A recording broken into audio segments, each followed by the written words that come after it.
नमस्ते। 1884 में एक नोवेल आया, हकलबरी फिन बाय मार्क ट्वाइन। यह एक लड़के की कहानी है, एक भागे हुए स्लेव की कहानी है, एक नदी की कहानी है, लेकिन एक्चुअली यह अमेरिका की आत्मा की कहानी है। अर्नेस्ट हमिंगवे ने कहा था कि all modern American literature comes from one book by Mark Twain called Huckleberry Finn. यानी अमेरिकन लिटरेचर का पूरा आधुनिक इतिहास इसी किताब से आता है, हकलबरी फिन से। यह सिर्फ एक एडवेंचर स्टोरी नहीं है, यह एक साथ स्लेवरी की क्रिटिक है, अमेरिकन सोसाइटी का सटायर है, मोरल अवेकनिंग की कहानी है और फ्रीडम की तलाश है। और यह सब एक 13 से 14 साल के लड़के की जबान से कहा गया है, जो ग्रामेटिकली इनकरेक्ट इंग्लिश बोलता है, जो फॉर्मली एजुकेटेड नहीं है, लेकिन जिसका दिल किसी भी सिविलाइज्ड इंसान से ज्यादा प्योर है। मार्क ट्वाइन का जन्म 30 नवंबर 1835 को फ्लोरिडा मिसौरी में हुआ था। मार्क ट्वाइन एक रिवर बोट टर्म है, जिसका मतलब है 2 फैथम्स डीप, यानी नदी इतनी गहरी है कि बोट सेफली चल सकती है।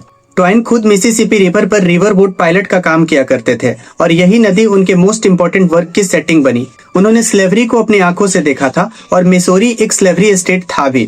उनकी मृत्यु 21 अप्रैल 1910 को हो गई। इस नोवेल के कुछ हिस्टोरिकल कंटेक्स्ट हैं, जैसे स्लेवरी और सिविल वॉर। हकलबरी फिन 1840 में सेट है, यानी सिविल वॉर से ठीक पहले, लेकिन यह 1884 में पब्लिश हुई, यानी सिविल वॉर के ठीक बाद। स्लेवरी ऑफिशियली एबोलिश्ड हो चुकी थी, लेकिन रिकंस्ट्रक्शन इरा में ब्लैक अमेरिकन के साथ अभी भी डिस्क्रिमिनेशन, वायलेंस और ऑपरेशन चल रहा था। जिम क्रो लॉज आ रहे थे। तो ट्वाइन एक ऐसी कहानी लिख रहे थे जो पास्ट में सेट थी, लेकिन जो प्रेजेंट की प्रॉब्लम को एड्रेस कर रही थी। यह historical fiction as a social commentary है। ट्वाइन अमेरिकन रियलिज्म के सबसे इंपॉर्टेंट फिगर्स में से थे। रियलिज्म का मतलब था लाइफ को जैसा देखा है वैसा दिखाओ, आइडियलाइज मत करो, रोमांटिसाइज मत करो। हम हकलबरी को हक के टर्म में यूज करेंगे, तो हक की लैंग्वेज, उसके ऑब्जर्वेशंस, उसके वर्ल्ड सब रियलिस्टिक है। कोई फॉल्स नोबेलिटी नहीं है, कोई आर्टिफिशियल हीरोइज्म भी नहीं है। हकलबरी फिन यानी हक सेंट पीटर्सबर्ग मसूरी में रहता है।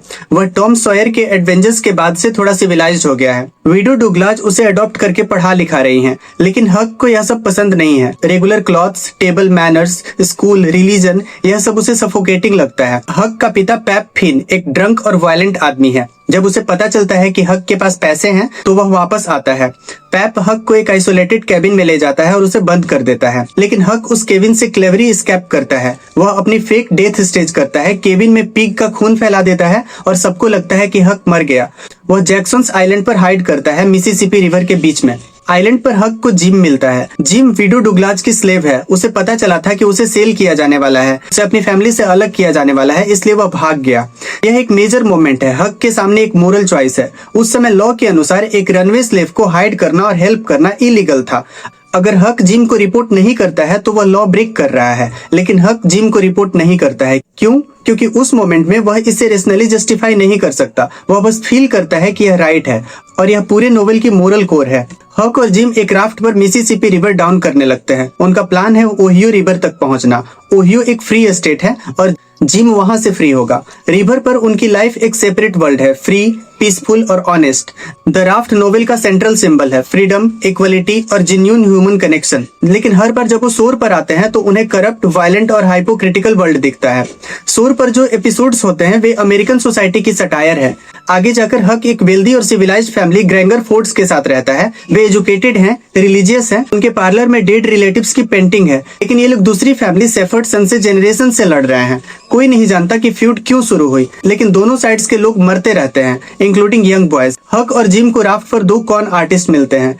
एक खुद को द किंग कहता है, क्लेम करता है कि वह फ्रांस का लॉस्ट किंग है। दूसरा खुद को ड्यूक कहता है। दोनों फ्रॉड्स हैं। वे दोनों अलग अलग टाउन्स में जाकर लोगों को कॉन करते हैं। एक फेक परफॉर्मेंस जिसमें वे लोगों को बेवकूफ बनाते हैं। वे एक डेड मैन के रिलेटिव्स होने का नाटक करके उसकी इनहेरिटेंस स्टील करने की कोशिश करते हैं। यह एपिसोड अमेरिकन सोसाइटी के ग्रिड, गिलिबिलिटी और फॉल्स रिस्पेक्टेबिलिटी का सटायर है। यह हकलबरी फिन का और शायद अमेरिकन लिटरेचर का सबसे इंपॉर्टेंट मोमेंट है। वो फेक किंग और ड्यूक ने जिम को सेल कर दिया $40 में। जिम ऑफ सिलास फेल्प्स की फार्म पर है। हक को डिसाइड करना है कि जिम को बचाएगा या नहीं।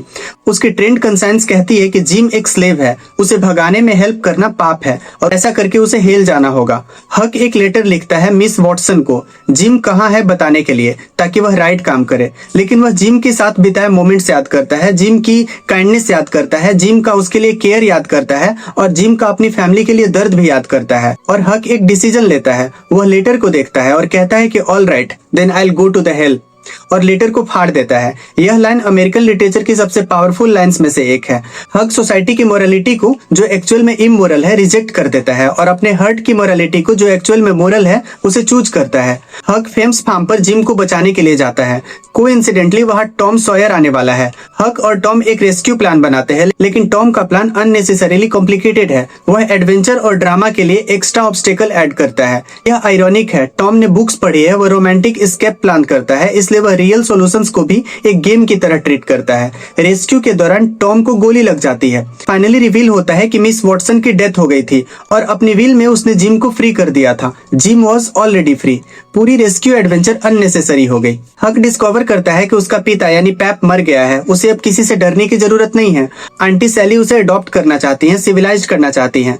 लेकिन हक का लास्ट लाइन है, but I reckon I got light out for the territory ahead of the rest because Aunt Sally's is going to adopt me and civilize me and I can't stand it. I been there before.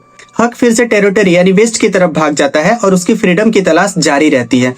हकलबरी fin एक simple और adventure story की तरह शुरू होती है, लेकिन यह actually America की मोरल मिरर है। यह दिखाती है कि सिविलाइजेशन कैसे बार्बरिज्म को जस्टिफाई करती है। यह दिखाती है कि एक अनएजुकेटेड लड़की का हर्ट किसी भी सिविलाइज इंसान से ज्यादा मोरल हो सकता है। और हक का वह मोमेंट जब वो लेटर फाड़कर कहता है कि I will go to the hell, यह अमेरिकन लिटरेचर का सबसे पावरफुल मोरल स्टेटमेंट है, क्योंकि हक को पता है कि सोसाइटी क्या कहती है, उसे पता है कि चर्च क्या कहती है, उसे पता है कि लॉ क्या कहता है, लेकिन उसका हार्ट जानता है कि जिम एक इंसान है और एक इंसान को बचाना कोई पाप नहीं हो सकता। यह सबसे बड़ा वर्चू है। मार्क ट्वेन का मैसेज टाइमलेस है। सबसे बड़ी मोरालिटी वह है जो सोसाइटी की इमोरल मोरालिटी को रिजेक्ट करे और अपने हार्ट की जेन्युइन ह्यूमैनिटी को चूज करे, और यही हकलबरी फिन की इमॉर्टल लेगेसी है। Thank you.